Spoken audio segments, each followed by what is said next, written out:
മാസപ്പടി കേസിൽ KSIDC ഉന്നതരെ ചോദ്യം ചെയ്യാനൊരുങ്ങി EDയും. CMRL എക്സാലോജിക് സാമ്പത്തിക ഇടപാടുകളിൽ കള്ളപ്പണ ഇടപാടുകൾ നടന്നിട്ടുണ്ടോ എന്നാണ് ED അന്വേഷിക്കുന്നത്. KSIDC CFOയെ നേരത്തെ SFIO ചോദ്യം ചെയ്തിരുന്നു. കേസിൽ നിരവധി തവണ സമൻസ് നൽകിയിട്ടും ചോദ്യം ചെയ്യലിനെത്താതെ ഒഴിഞ്ഞുമാറിയ CMRL MD ശശിധരൻ കർത്തയെ ഏപ്രിൽ ED അന്വേഷണ സംഘം വീട്ടിലെത്തി ചോദ്യം ചെയ്തിരുന്നു. മാസപ്പടി കേസിൽ SFIO അന്വേഷണത്തിനൊപ്പം ED അന്വേഷണവും തുടരുമ്പോൾ രണ്ട് ഏജൻസികളുടെയും അന്വേഷണം സംസ്ഥാന വ്യവസായ വകുപ്പിന് കീഴിലെ പൊതുമേഖലാ സ്ഥാപനമായ KSIDCയെ കേന്ദ്രീകരിച്ചാണ് നീങ്ങുന്നത്. മുഖ്യമന്ത്രിയുടെ മകൾ വീണ വിജയന്റെ എക്സാലോജിക് കമ്പനിക്ക് IT സേവനത്തിന്റെ പേരിൽ 1,72 ലക്ഷം രൂപ CMRL നൽകിയിരുന്നു.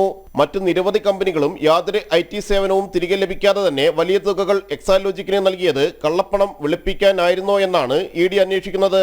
സേവനങ്ങളൊന്നും നൽകിയിരുന്നില്ല എന്നത് നേരത്തെ നടന്ന ആദായനീതി വകുപ്പ് അന്വേഷണത്തിലും വ്യക്തമായിരുന്നു. ഇതിനൊപ്പം കമ്പനിയുടെ കണക്കുകളിൽ ഉൾപ്പെടാത്ത 135 കോടി രൂപ എങ്ങനെ വിനിയോഗിക്കപ്പെട്ടുവെന്നും കണ്ടെത്തേണ്ടതുണ്ട്. ചോദ്യം ചെയ്യലിനെത്താതെ ഒഴിഞ്ഞുമാറിയ CMRL MD ശശിധരൻ കർത്തയെ അപ്രതീക്ഷിത നീക്കത്തിലൂടെ വീട്ടിലെത്തി ചോദ്യം ചെയ്ത ED സംഘം ഡിജിറ്റൽ ഉപകരണങ്ങളിലെ നിരവധി രേഖകളും പിടിച്ചെടുത്തിരുന്നു. ഇതിന്റെ തുടർച്ചയായാണ് CMRLൽ ഓഹരി പങ്കാളിത്തവും ഡയറക്ടർ ബോർഡിൽ പ്രതിനിധിയുമുള്ള കേരള സംസ്ഥാന വ്യവസായ വികസന കോർപ്പറേഷന്റെ ഉന്നതരെ കൂടി ചോദ്യം ചെയ്യുന്നത്.